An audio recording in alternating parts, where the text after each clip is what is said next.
Hello tout le monde, bienvenue sur l'ASP. Aujourd'hui, un petit hors-série de Noël où on va parler de Tokyo Godfather. Je suis toujours accompagné de Céline. Salut! Joyeux Noël tout le monde! Joyeux Noël.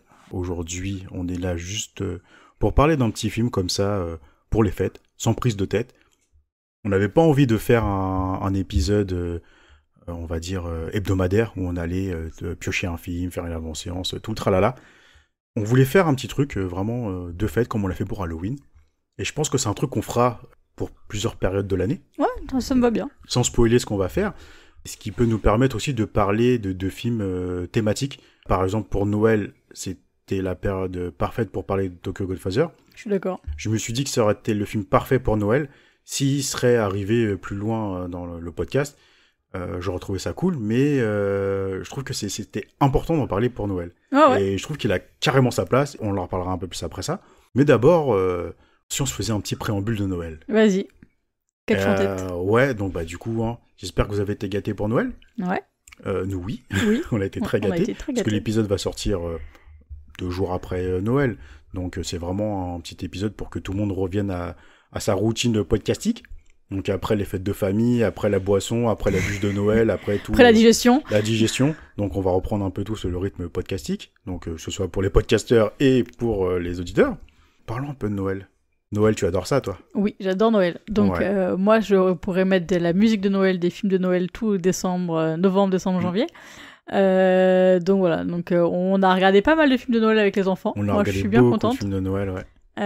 C'était cool parce qu'il y a les enfants. Je pense qu'à 2, ça m'aurait fait un peu le pied. Home Alone 4 à 2, ça Home Alone 4, non, oui, c'est vrai qu'on l'a fait les... Ouais, on leur a laissé choisir aussi certains films. Hein. Donc, et comme ils connaissaient par cœur... Oh putain, quand je dis Home Alone, je sais plus c'est quoi le titre. C'est Maman, j'ai raté l'avion. Merci. Donc ouais, les Mamans, j'ai raté l'avion, le premier et le deuxième, ils connaissaient tellement par cœur qu'ils avaient envie de regarder le 3 et le 4.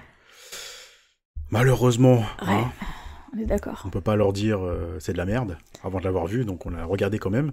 Ouais, et c'est de la merde. C'est de la merde, malheureusement. Mais bon, c'est les enfants qu'on choisit, et puis il faut la magie de Noël, ça fait partie de ça aussi. Hein. C'est ça. Les enfants choisissent et nous on suit. Bon, on a découvert des trucs assez sympas. Ouais, carrément. Moi j'ai bien aimé celui avec Jack Black là sur. Ah, il était fun, ouais. Où il invite Satan au lieu de Santa. Dire Santa, je crois. Ouais. Je sais pas comment ils l'ont traduit en français. Je sais pas si c'est la même chose ou pas, mais. Pour ceux qui connaissent pas, c'est un film où un enfant dyslexique va écrire une lettre au Père Noël, et au lieu d'écrire Dire Santa, il va écrire Dire Satan. Et en fait, en postant la lettre, ça va arriver directement aux enfers, et Satan va se présenter à lui pour lui proposer 3 vœux. Et essayer de le convertir au mal. Exactement. Et donc, il a 3 vœux à souhaiter. Et au bout de ça, le diable prendra son âme, et voilà, ainsi de suite. Et je trouve que c'est... Voilà, quand on voit Jack Black au casting, on pense forcément, tu sais, des films un peu à la Jumanji, des trucs comme ça, ça va être juste du grand spectacle, et voilà, il n'y a pas besoin d'aller chercher bien loin. Mais je trouve que la finalité du film, je trouve qu'il y a un petit dénouement qui fait un peu contre-esprit de Noël. Ouais, c'est vrai. Parce que finalement, ça parle un peu... Non, je vais pas dire, parce que pour le coup, c'est con à dire, hein, je pourrais en parler là, on s'en fout, le film, finalement. Je l'ai trouvé super sympa, mais c'est pas non plus non, mais bien le top de l'année. Mais voilà, il y a un petit contre-pied qui était là, qui était présent, qui m'a dit « Ah, c'est pas commun pour un film de Noël. » Et c'est assez cool. Et c'est vrai que c'était bien celui-là, mais moi j'avais bien aimé aussi le dessin animé That Christmas. Ouais. Putain, on a un problème avec le titre français. Ce Noël-là, merci. Et parce que nous, on a les deux en fait, on a le titre anglais, le titre français à chaque fois. C'est le problème maintenant d'être au Québec, c'est qu'on a plusieurs plateformes pour regarder les trucs, et donc forcément, on va avoir soit des films avec les titres anglais, soit on va avoir des films qui vont être traduits en français québécois, et donc ils n'ont rien à voir avec les titres français de France. C'est ultra compliqué. Donc finalement, moi j'ai décidé de retenir les titres américains, parce que je sais que c'est le titre de base. Donc comme ça, il n'y a pas de problème. Ouais, donc ce petit dessin animé là, j'avais trouvé ça super sympa aussi. Ouais, moi aussi j'ai trouvé ça très bien. Surtout que justement c'était un peu différent. Il y a un côté un peu, effectivement, Maman, j'ai raté l'avion, où les enfants sont seuls et tout, il y a des petits trucs comme ça. Mais non, moi j'ai beaucoup aimé les personnages, les différentes situations qu'il pouvait y avoir. C'était vraiment bien. C'était vraiment cool. Ouais, des petits films comme ça qui étaient super sympas.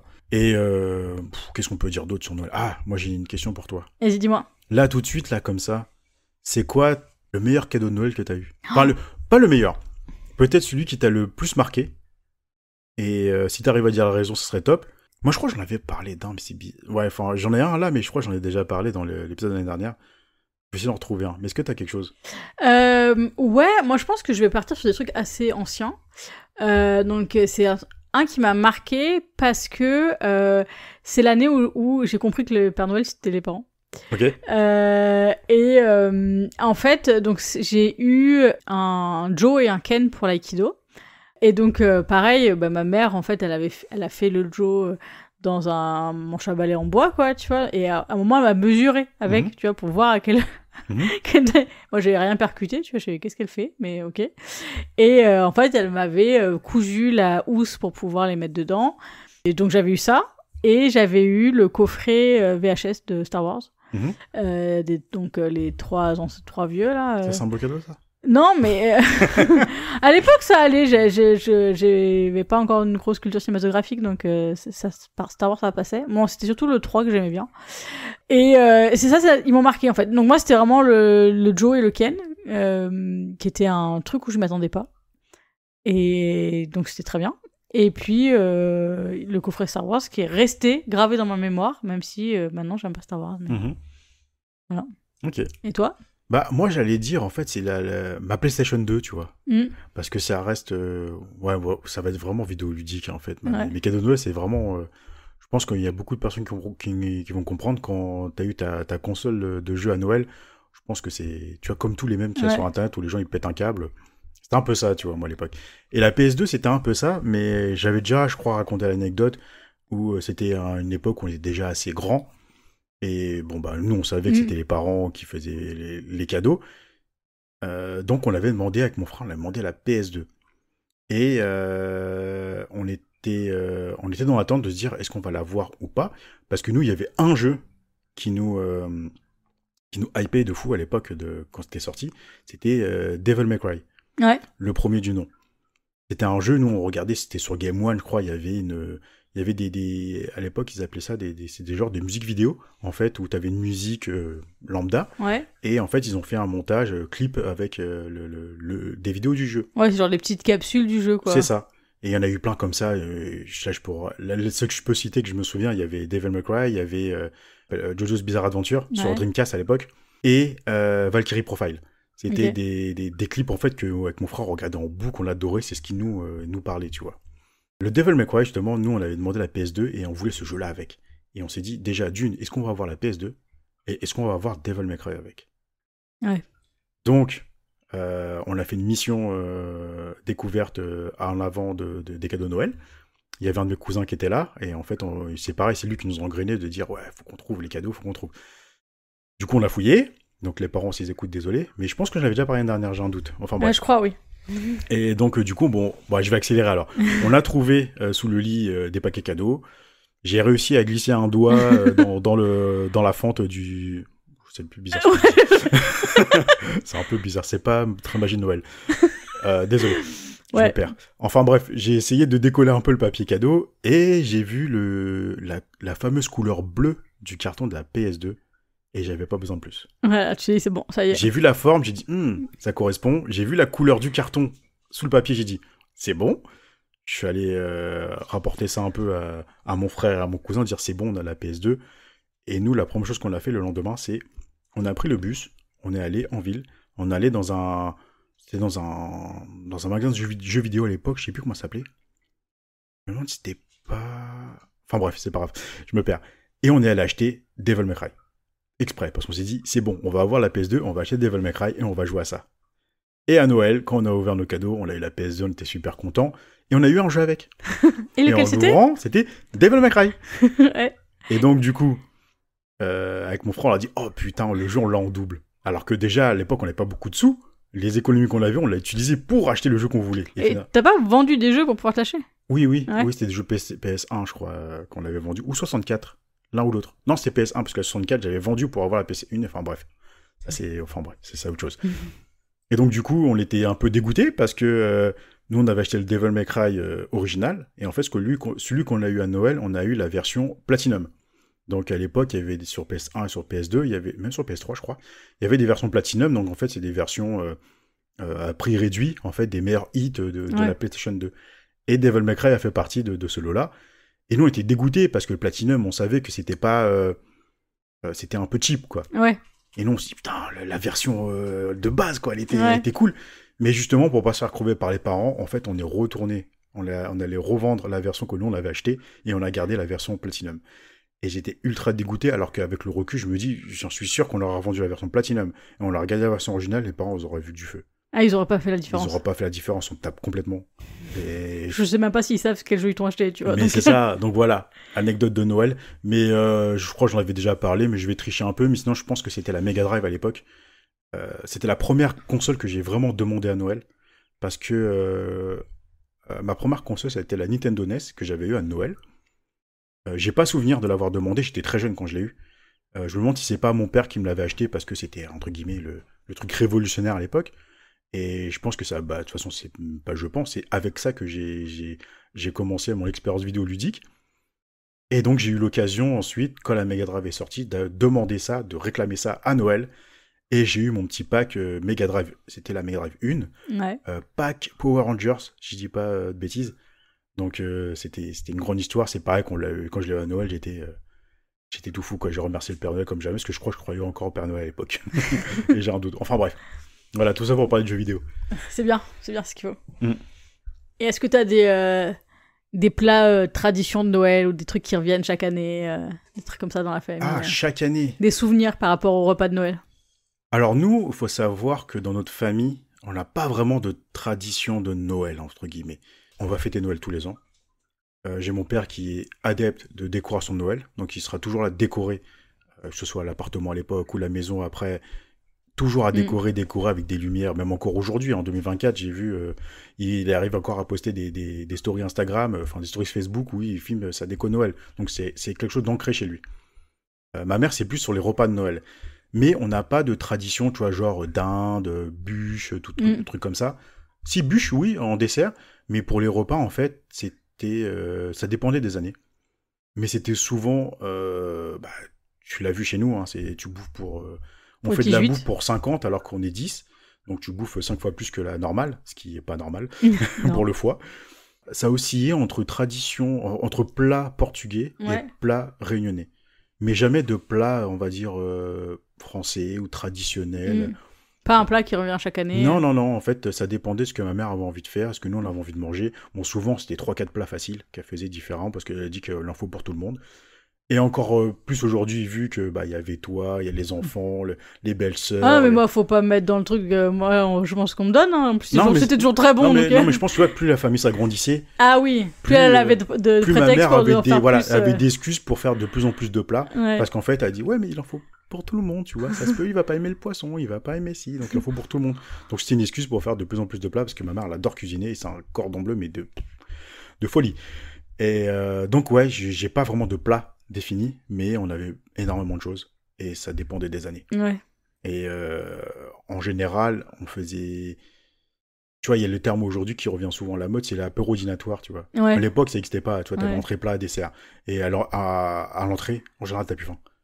Et ça, le problème, c'est que l'apéro, c'est un apéro dînatoire. C'est ça. Normalement, à la fin, t'as terminé, quoi. Mais comme à l'époque, l'apéro dînatoire, ça n'existait pas, on prenait l'apéro. Mais sauf que l'apéro, c'était un repas en lui-même. Ouais, c'est ça. Et donc, voilà. En plus, comme c'est trop bon, tu te sers beaucoup plus à l'apéro que prévu. C'était accra de morue, c'était samoussa, nem, bouchon réunionnais. Et après, les plats, ça dépendait. C'était soit des plats de morue portugais, soit des plats réunionnais à base de rogaille saucisse. Voilà, ça dépendait. Cabrima salé, il y avait... Bon, je crois qu'on n'avait pas vraiment On n'avait pas une fiche technique pour dire à Noël on mange ça. Ouais. Pas un comme truc la tradition de Noël qui revient souvent dans les films ou dans certaines familles. On n'avait pas ça, nous. Et toi, c'était quoi? Moi, c'est un peu bizarre parce qu'il n'y avait pas de tradition à proprement parler de, on va dire, repas voulus pour Noël. Il y avait plus le côté de faire des repas qui soient faciles à faire pour un grand nombre. Et après, il y avait quand même de top trucs qui revenaient. Du côté de mon père, il y avait le saucisson brioché, généralement, qui revenait régulièrement. Et ma grand-mère avait un truc, c'est qu'elle voulait toujours faire un gratin de foie de volaille. Parce que personne n'aimait ça, en fait. Ah, ok. Et je sais pas pourquoi, donc c'est genre le truc traditionnel qu'il fallait faire. Donc c'est un plat lyonnais, la famille de mon père est du côté de Lyon. Et c'était imbouffable, quoi. Pour les gamins qu'on était. Et donc, c'était pas possible.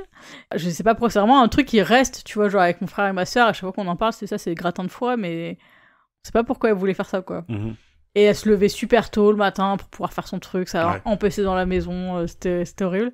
Et je crois que j'ai dû essayer une fois, et après tu fais « Non, c'est bon, j'ai plus faim, je me garde pour plus tard. » Et du côté de ma mère, c'est pareil, il n'y avait pas de truc vraiment... comment dire, approprié, c'était pour Noël. Mais par exemple, ma grand-mère, je sais pas pourquoi, elle nous faisait un couscous. Alors c'est pareil, c'était famille d'Annecy, tu vois, je veux dire, il y avait... je pense que clairement, ça devait pas être le couscous traditionnel maghrébin. Non, parce que le couscous, nous, ça revenait aussi. Bah, parce qu'en fait, je pense que c'est un plat qui est quand même assez facile à faire en grosse quantité, en fait. Ouais. Et donc, c'était aussi, pour le coup, très bien qu'elle se ménage un peu aussi comme ça. Elle faisait une très bonne terrine aussi, pour le coup. Donc, pareil, c'était le repas un peu chelou, quoi. Tu pouvais avoir toast, saumon, de limpe, terrine bien française, et après, derrière, couscous, quoi. Et en dessert, soit il y avait effectivement les bûches glacées, ou des glaces, des trucs comme ça. C'était un peu le melting pot, moi.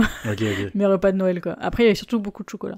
Les papillotes réveillon, ça c'était la tradition. Ça, j'ai découvert ça chez toi. Hein. Ouais. Moi, la première fois qu'on l'a fait dans ta famille, j'ai vu les papillotes, j'ai fait qu'est-ce que c'est que ça? J'avais jamais vu ça de ma vie. Mais tu vois, par contre, moi, je peux plus en manger maintenant. Ah ouais? Ah ouais, genre les papillotes réveillon, moi, tu me sors. J'ai fait overdose. Mais je trouve que c'est un peu le truc cheap de Noël, mais qui fonctionne bien, quoi. Ouais, et pourtant, en plus, je crois que c'est pas si peu cher que ça. Hein. Ah ouais? Ouais, je crois que c'est pas les chocolats ultra chers, mais je pense que c'est pas si abordable que ça. Hein. Ok. Ouais. Ah, sans doute, je sais pas. Mais je me suis dit, moi, non, on n'avait pas ça. Moi, il y avait quand même le truc où si tu tombais sur ça à la pâte de fruits, c'était la mort, quoi. Ah ouais. Ah, la pâte de fruits, moi, j'aime bien. Bah, moi, maintenant, je l'aime bien. Quand j'étais enfant, j'aimais pas du tout, mais... Et non, maintenant, en fait, j'en ai trop mangé et je peux plus du tout, quoi. Genre, à chaque fois, on en parle un peu des souvenirs, genre, les papillotes de Noël, je fais, ouais, non, maintenant, je peux plus, quoi. Ouais, non, on n'avait pas ça, parce que... Ouais, je te dis, ma mère, elle aimait bien se prendre la tête. C'est soit les desserts un peu créoles, tu vois. Ouais. Pas les pâtés créoles, le gâteau patates douces. Ça, il revenait souvent pour Noël. Ça, pour Noël, c'est... Je crois que c'est... Traditionnellement, je pense que c'est celui qui revient tout le temps. Ouais. C'est le gâteau patate. Parce que ce soit entre nous, que ce soit quand il y a la famille, des oncles et tantes, de la famille qui venait, c'était souvent ce qui était réclamé. Le gâteau patate. Le gâteau patate de la daronne. Ah, il est trop bon. Il est trop bon, et même à la Réunion, t'en trouves plus. Ouais, franchement, ceux qu'on a mangé à la Réunion, je crois qu'il y en a un que j'ai vraiment trouvé très bon. Il y en avait qui étaient pas mal. Mais là, quand tu dis ça, tu dis, bah non. Ouais. Non, la daronne, elle a eu la recette traditionnelle, elle l'a gardée, et puis ça se fait plus aujourd'hui. Ouais, c'est clair. Ouais, donc voilà, je pense que c'est un peu les traditions. Ouais, moi, c'est ça, en fait. J'avais pas de...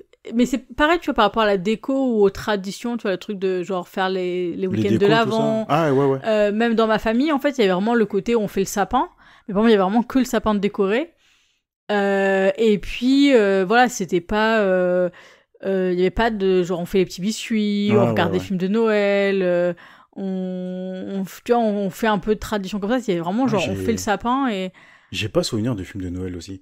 À part les trucs qui passaient à la télé. À la télé, ouais. Ouais, tu vois, genre on a fait voilà, les Mamans j'ai raté l'avion, Die Hard. Les Star Wars, Die Hard, tous les... Comment ça s'appelle? T'avais les Astérix, les Lucky Luke. Ouais, mais c'est des trucs qui passaient tout le temps, mais c'est pas des films de Noël. C'est pas des films de Noël, non. Mais c'était des films qui passaient à la télé constamment, et donc c'était toujours les mêmes films chaque année, en fait. Et ouais, non, on n'avait pas vraiment de films de Noël, ou... à part Maman j'ai raté l'avion. Ouais, c'est ça, franchement. C'est celui qui reste culte. Gremlins aussi. Ah oui, c'est vrai, ouais. Gremlins, qui revenait souvent aussi chez nous, parce que nous, avec mon frère, on adorait Gremlins. Mais il est bien, franchement, j'ai envie et un peu d'appréhension de le revoir, savoir comment ça a vieilli, quoi. Ça fait une vingtaine d'années que je l'ai pas vu, Gremlins. Ça fait très très longtemps. Ouais, donc, tu vois, c'est aussi pour ça que j'aime bien mettre un peu plus de trucs de Noël aussi pour les enfants. Non, c'est bien, bah oui, c'est vrai qu'en plus, maintenant, avec les enfants, c'est un peu... ce qui nous motive aussi. Ouais, complètement. C'est un peu ce qui nous motive. Je pense que toi, t'auras peut-être un peu plus de motivation derrière que moi. Moi, ça tenait qu'à moi. Moi, le seul truc que j'aime bien faire, c'est des cadeaux, en fait. C'est offrir et c'est tout, en fait. Et après, le reste, non, je sais pas trop. Je veux pas dire que j'ai pas la magie de Noël. J'aime bien Noël, justement. C'est les périodes que j'aime bien. Surtout en plus au Canada, aujourd'hui, avec la neige, avec l'illumination ici, tout ça, c'est vraiment un autre monde. Donc, ouais, mais je pense pas qu'on aurait fait autant si on n'avait pas d'enfants. Ouais, je pense. Ouais. Après, je pense ça aurait été soirée film avec le chocolat chaud, avec des trucs comme ça, tu vois, c'est sûr. Mais ouais, pas autant que ça. Tu vois, avec les films de Noël, je pense qu'il y aurait beaucoup moins de films de Noël, beaucoup moins de décoration, beaucoup moins de plein de choses, en fait. Beaucoup moins de magie. Ouais, c'est vrai. C'est pour ça que c'est bien de perpétuer un peu ça. Exactement. Ouais, bah allez, maintenant, si on parlait du film du jour. Donc, je t'ai proposé de faire un film de Noël. Ouais. Pas comme l'année dernière où on a fait Wonka sur l'ASP, je trouvais que c'était un peu... C'était pas trop sa place. Ben, à l'époque, on faisait encore les hors-séries, hors films asiatiques pour justement avoir d'autres films à regarder. On n'avait pas assez de hors-séries et en fait, au final, ça faisait un peu bizarre dans l'ASP. Donc, on a fait un autre podcast, on a fait Ciné Club Rétro pour ça. Et donc, effectivement, à l'époque, Wonka, ça passait, mais je suis d'accord. Et là, en fait, voilà, on voulait faire un film de Noël, mais asiatique. Et bah forcément, moi j'ai juste tapé par curiosité voir s'il y avait des listes qui sortaient. Et bah majoritairement c'était Tokyo Godfather qui revenait. Donc bah je t'ai proposé de regarder ça. Et maintenant, si tu nous racontais de quoi ça parle. Bah c'est l'histoire de 3 personnes, Jin, Anna et Miyuki, qui sont sans abri, qui vivent dans la rue et qui trouvent dans une poubelle, je crois, un petit bébé. Et donc, ils doivent essayer de l'aider déjà à survivre pendant l'hiver et retrouver sa famille, des choses comme ça. Donc, il y a Jin, qui est un homme ruiné, qui est un peu alcoolique. Anna, qui est une femme transgenre qui est plus dans, justement, vouloir adopter cet enfant. Et vraiment qui est persuadé que c'est un il est tombé du ciel et que c'est béni des dieux. C'est ça, que c'est un cadeau du ciel et l'idée c'est de fonder une famille autour de cet enfant. Et Miyuki, qui est une jeune adolescente qui a fugué et qui se retrouve dans la rue à ce moment-là. Livrée elle-même et donc ils forment une petite famille. Voilà, c'est ça, ils sont un peu c'est pas vraiment un clan, au départ c'est vraiment un clan, tu vois, où ils sont vraiment tout le temps ensemble, mais c'est vraiment un peu, ils vont s'entraider, plus ou moins avoir un abri ensemble. Et donc, une fois qu'ils ont trouvé cet enfant, ils vont décider d'essayer de retrouver sa mère pour pouvoir comprendre pourquoi elle a laissé son enfant. C'est l'histoire de cet excellent film. Donc, c'est un film d'animation. Film d'animation de Satoshi Kon. Première fois qu'on parle de lui dans le podcast. Ouais. Pourtant, on a mis des films de lui dans la liste. Il est toujours pas tombé, c'est dommage. Parce que c'est un réalisateur que j'adore énormément. Ça fait un moment que j'avais envie d'en parler aussi. La majorité des films qu'il a fait, c'est chefs-d'œuvre qu'il a fait, parce que je peux déjà dire qu'ici, il a fait d'énormes chefs-d'œuvre. Qu'est-ce que tu as pensé de ce film de Satoshi Kon ? Moi, j'ai adoré. Mais vraiment, déjà, l'animation est super. J'aime beaucoup, beaucoup le film. Je trouve que c'est un très beau film, justement, sur un peu les laissés pour compte, les misfits, que personne ne veut vraiment voir, mais qui ont chacun une histoire, en fait, et qui, au moment de Noël, vont tous un petit peu se livrer un peu plus que d'habitude, vont aussi essuyer un petit peu les rancœurs qu'ils peuvent avoir, les regrets, l'ego aussi qu'ils peuvent avoir pour avancer ensemble et essayer d'être mieux, quoi. Et je trouve que c'est une très belle fable de Noël, quoi. Noël, c'est carrément. C'est une belle histoire et en plus extrêmement bien faite, donc rien à dire. Et toi ? Même si moi, j'adore les rois mages version Satoshi Kon. Ouais. Version fantasmée par Satoshi Kon. J'ai pas grand-chose à dire à part qu'il nous manque.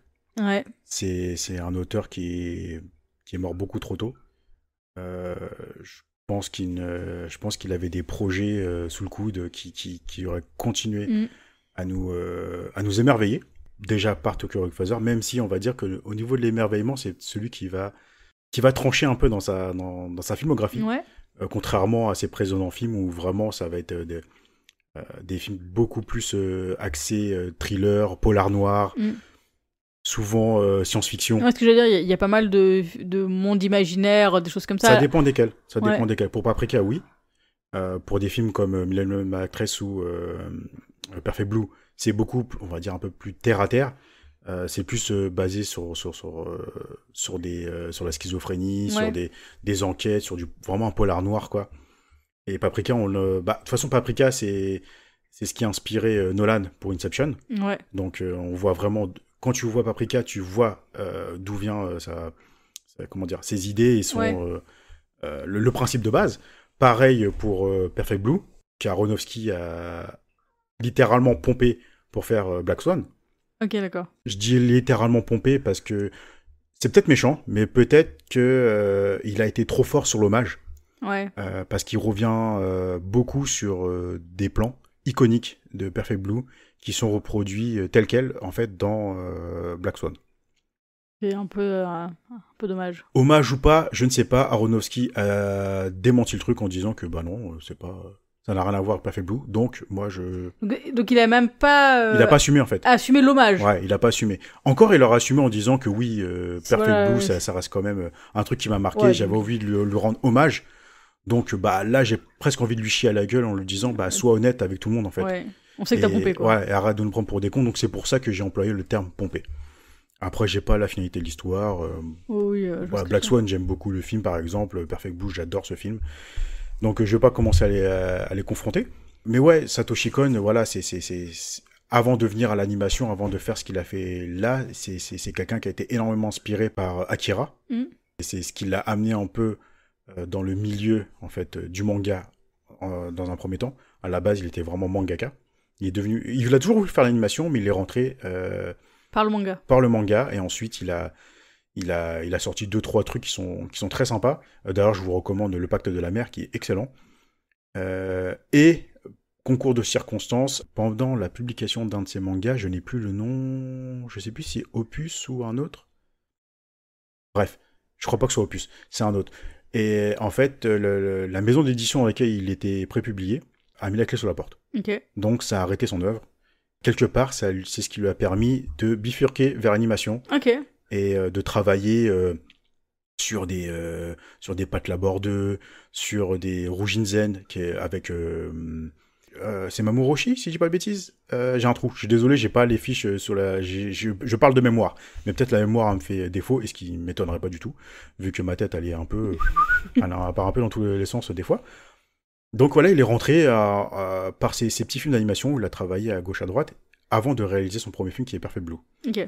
Donc voilà, Perfect Blue, on en parlera sans doute dans le podcast et je ne vais pas en parler ici parce que toi tu les as jamais vus.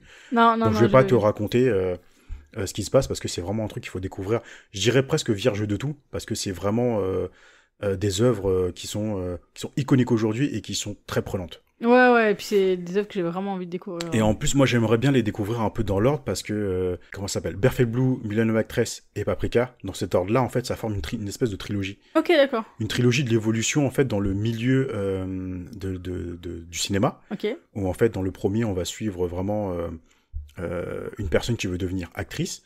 Dans Millennium Actress, on va suivre une actrice mondialement reconnue qui essaie de garder sa notoriété. Et dans Paprika, en fait, on va suivre, si je dis pas de bêtises, on va suivre un personnage qui veut pas un truc avec la réalisation de films. Ok, il a pas fait un film sur les idoles ou un truc comme ça ? Perfect Blue. Ok. En fait, je crois oui, si je dis pas de bêtises, ça fait très longtemps que je l'ai pas vu. Hein. Et je crois qu'en fait, c'est basé là-dessus avec une idole qui veut devenir star de cinéma, en fait. Ok. Et en fait, avec cette évolution-là, en fait, je mélange un peu parce qu'en fait, ça monte vraiment crescendo entre idol, star de cinéma, réalisation. Ok, d'accord. C'est très complexe. L'univers de Satoshi Kon, en fait, elle est complexe. Très complexe. Ouais. Et c'est pour ça que moi, j'ai été amené à parler avec quelques personnes fans de Japanimation, de Satoshi Kon. Et en général, c'est souvent Paprika qui revient comme étant son plus grand film parce que entre l'action, la science-fiction, la bizarrerie de la narration, qu'on retrouve aussi dans Inception, tu vois, avec les côtés parallèles, le monde parallèle, les trucs comme ça, tu vois, c'est assez bizarre à raconter. Et Paprika, c'est pas un justement qui a eu des prix en Occident notamment, je sais pas s'il a eu Sundance ou... Oui, je sais qu'il a eu pas mal de choses, il a été diffusé un peu partout, et je me demande même si c'est pas ce qui a ouvert un peu l'univers de Satoshi Kon à l'Occident, tu vois. Ouais, je pense que c'est peut-être aussi pour ça que les gens en parlent plus de celui-là, parce qu'ils sont peut-être rentrés dans son univers avec celui-là. Parce que par exemple, Perfect Blue, en fait, c'est arrivé chez nous par le biais de la collection HK Vidéo de Christophe Gans, parce que Christophe Gans, comme on l'avait déjà dit dans Ciné Club Rétro, ça reste un geek, tu vois. C'est quelqu'un qui est fan de Japanimation, de manga et tout ça. Et en fait, Perfect Blue est arrivé très tôt chez nous, on va dire, par le biais de ces collections-là. Donc on l'a pu découvrir à l'époque. Mais c'était un peu de niche quand même, tu vois. Ça n'avait rien à voir avec Akira ou Ghost in the Shell, tu vois, qui avait fait un triomphe à l'époque. Mais c'était arrivé un petit peu comme ça. Et Paprika, en fait, c'était sa consécration, en fait, à l'Occident. Et après, bon, on a eu tous les autres films, on a eu un rattrapage de pas mal de choses. Jusqu'à un de ses derniers projets, qui est la série Paranoia Agent. Oui. Il a fait une série en 12-13 épisodes, je crois, un truc comme ça, qui est, pour le coup, je vous la conseille vraiment. C'est excellent. C'est impitchable. Ok.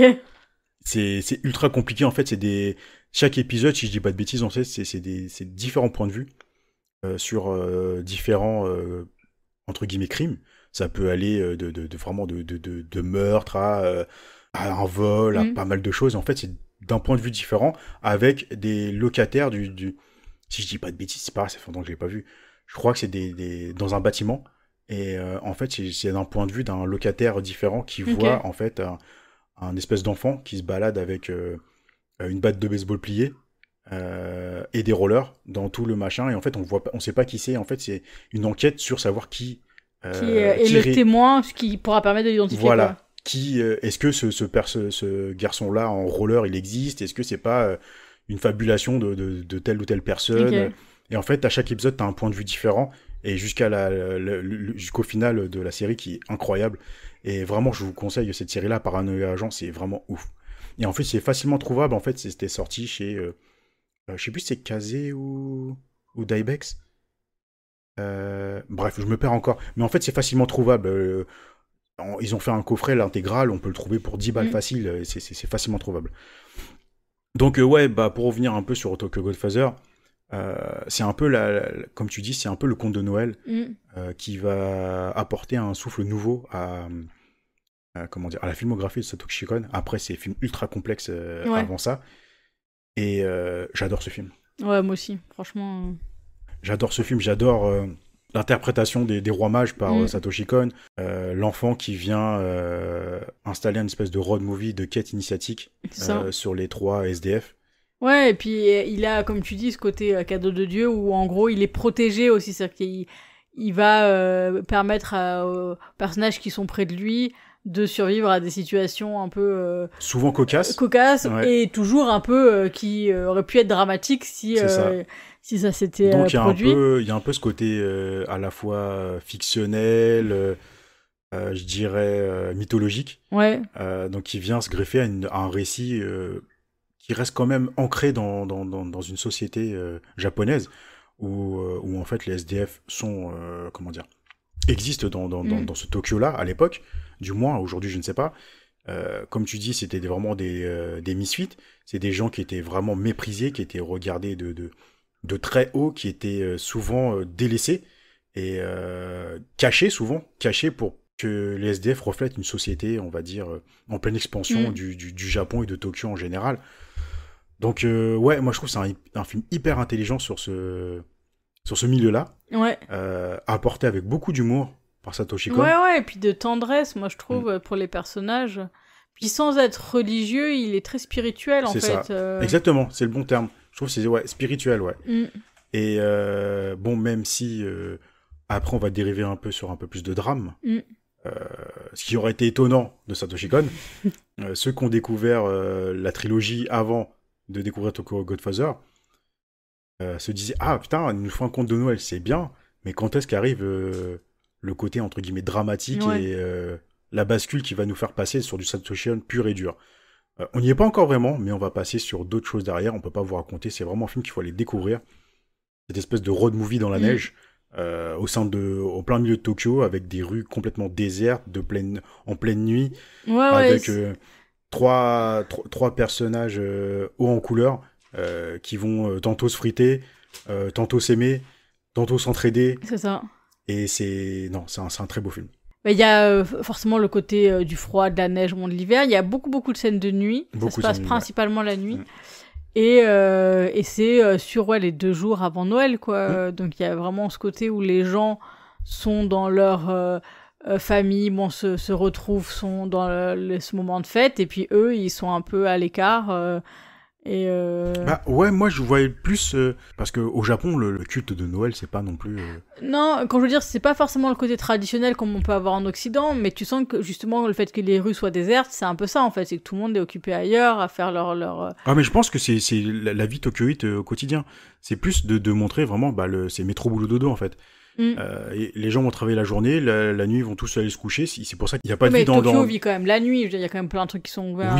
Oui, mais peut-être pas dans les années 90, tu vois. Ouais, c'est vrai. J'ai pas vraiment le contexte des années 90, mais je pense pas que ce soit aussi élaboré qu'aujourd'hui. Aujourd'hui, maintenant, tout est américanisé, que ce soit dans le monde, et surtout à Tokyo, où en fait, on va... maintenant, le Noël, ça va être lié à KFC, tu vois.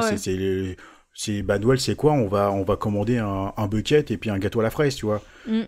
C'est la tradition de Noël à Tokyo aujourd'hui qui est à la mode. Mais je pense pas que ça date Oui, non, je suis d'accord avec toi. De l'époque, et en fait...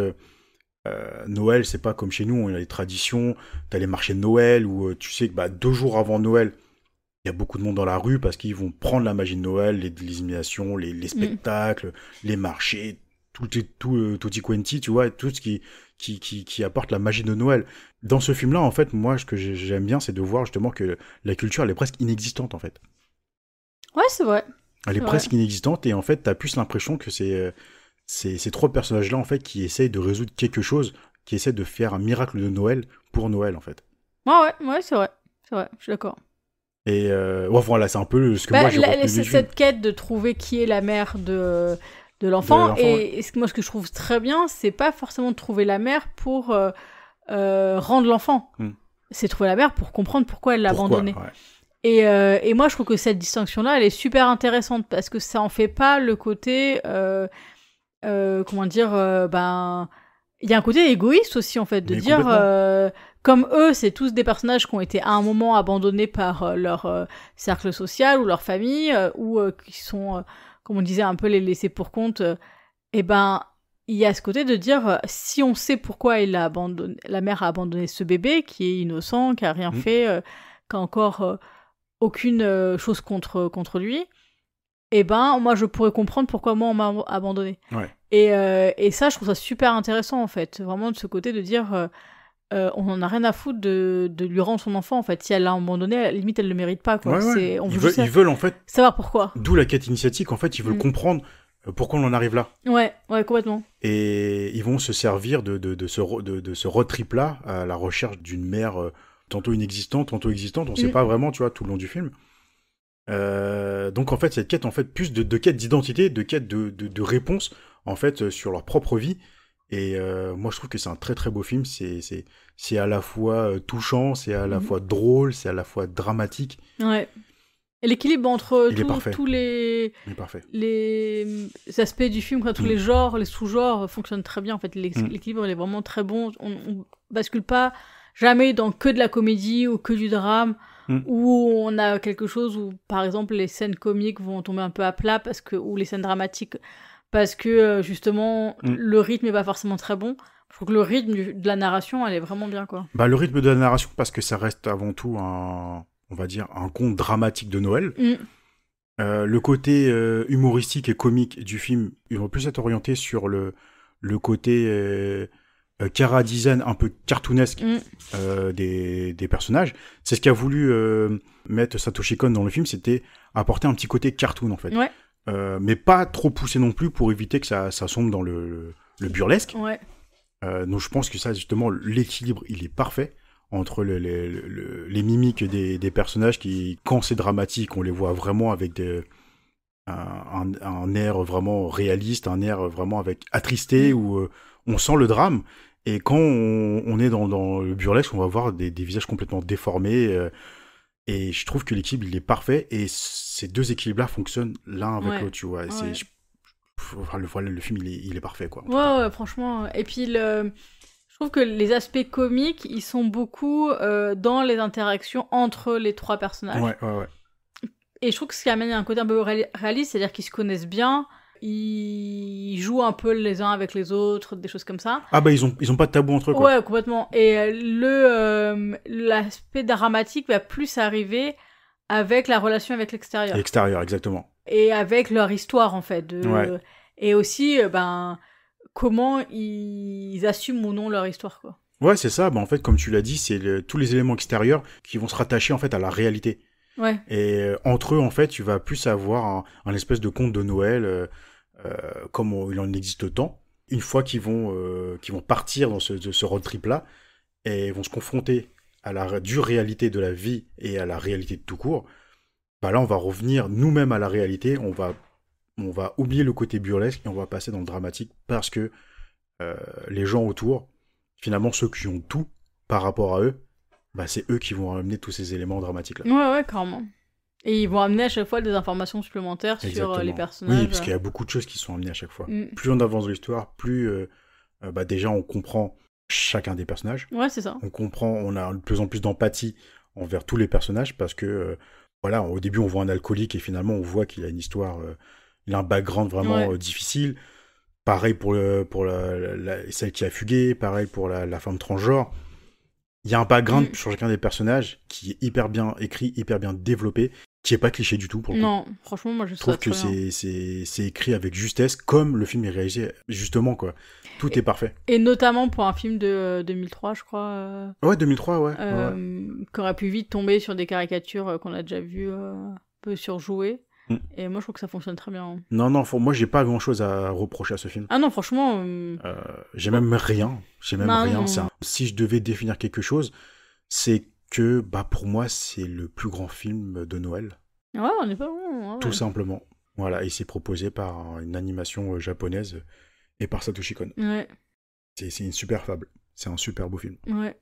Vraiment un film à voir. Et puis je pense que c'est un film qu'on peut facilement voir avec des adolescents, peut-être pas avec des enfants, mais surtout sur la complexité des sujets. Oui, pas des enfants, parce qu'il y a quand même quelques scènes qui sont difficiles, mais avec des adolescents facilement. Et ouais, non, franchement, c'est des beaux films à voir, quoi. Et je pense que ça nous permet aussi de voir une autre facette de la société japonaise, qu'on fantasme beaucoup, nous, Occident, tu vois. Ouais.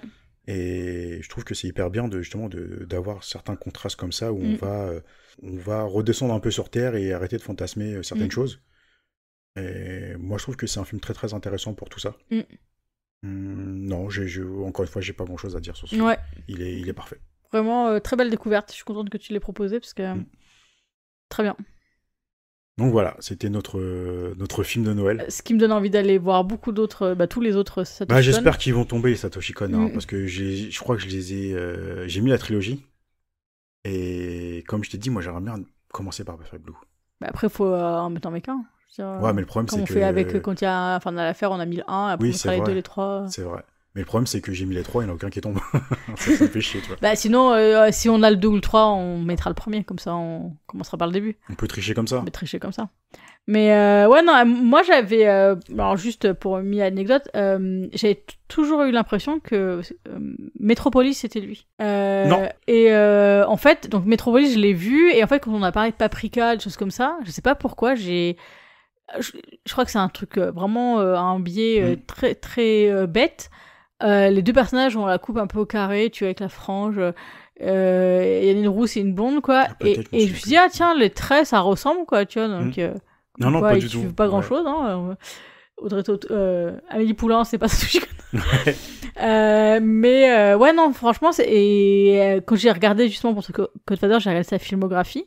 On avait déjà parlé que c'était pas lui, mais mon cerveau il avait pas voulu comprendre. Pour Tokyo Godfather ou Metropolis? Non, pour Metropolis. Ah, ok. Donc on avait déjà parlé? Ouais, je crois. Ouais, moi, je m'en souviens plus. Et pour Tokyo Godfather, j'ai re-regardé sa filmographie et je l'ai cherché. Non, il est pas dedans. Ah ouais. Et après, donc j'ai revérifié. Oui, c'était par rapport à Paprika. Parce que justement, moi, j'ai vraiment fait le lien avec les deux, je sais pas pourquoi. D'accord, ouais. Et tu m'avais parlé de Paprika, et je te dis, c'est pas lui qui a fait Metropolis? Et tu m'as dit, non, c'est pas lui. Ouais, je suis plus souvenir de ça. Mais ouais, oui, sans doute, j'ai dû dire ça, oui. Mais ouais, j'ai hâte que tu découvres quand même le reste. Puis franchement, les sujets abordés, je pense que c'est des trucs qui vont vraiment moi, me je plaire. pense qu'il y en a un qui va vraiment te plaire, c'est Perfect Blue, tu vois. Ouais. Paprika, je pense que ça va te plaire aussi. Mais beaucoup plus Perfect Blue. Je pense que c'est vraiment plus dans ton ADN. Ouais. Ouais, vraiment. Moi, ce que j'aime beaucoup, en fait, c'est un des rares films de la Japanimation, en fait, où on va suivre une héroïne. Ouais. Une héroïne torturée par la vie, tu vois. Et à l'époque, c'était pas commun. Dans les années 90, c'était pas commun. Et donc, quand toi, tu découvres ça, après Dragon Ball et Chevalier du Zodiac, tu vois, même Akira, même après Akira, tu dis, waouh, Carrément. C'est pas commun. Et c'est... Ouais, je pense que ça va te plaire. Ouais, carrément. Mais moi, je trouve que déjà, la représentation physique des personnages, elle est très bien dans Tokyo Godfather. Il n'y a pas du tout de... Tu vois, même la femme transgenre, elle est tout simple, quoi. Je veux dire, ça n'a pas été surcaricaturé. La fugueuse, la jeune adolescente, bah, ils l'ont pas mis en mode genre soit ultra sexy, soit, tu vois... Tous, ils ont un physique qui est particulier, qui est unique, mais qui sort des codes qu'on peut avoir l'habitude d'avoir, surtout un peu dans ces années-là. Non, franchement, moi, je trouve que c'est bien d'avoir des personnages qui, autant dans leur écriture que dans leur représentation physique, soient uniques, en fait. Ne soient pas des copier-coller je suis d'accord. De stéréotypes de stéréotypes, quoi. Je suis d'accord avec toi. Donc voilà, c'était Tokyo Godfather de Satoshi Kon. Et on vous invite vraiment, vraiment, vraiment à le découvrir ou à le revoir. Ouais. Et attendez pas le prochain Noël, hein. On est encore dans la période où vous pouvez y aller. Ouais, vous pouvez y aller parfaitement, même dans l'année. Ouais, même en plein été, ça se regarde. Je trouve que il y a ces petites magies qui marchent quand même pendant les périodes de fête. Ça marche très bien. Donc voilà. Très bien. C'était notre épisode de Noël, j'espère que ça vous a plu. À partir de la semaine prochaine, on revient sur l'épisode hebdomadaire. Voilà. Et on revient avec du lourd. Ouais, avec Kid Returns, ça va être Takeshi Kitano. Et on espère que vous serez au rendez-vous. Tout à fait, on a très hâte de le refaire et d'en parler. Exactement. Bon voilà, d'ici là, passez un bon réveillon de nouvelle année. De nouvelle année, je vais dire de Noël, mais non, c'est déjà passé. C'est déjà passé. Profitez bien. Attention à l'alcool, attention à la crise de foie. Profitez entre amis ou en famille. Et on se revoit pour 2025. Yes. Bye tout le monde. Bye, portez-vous bien.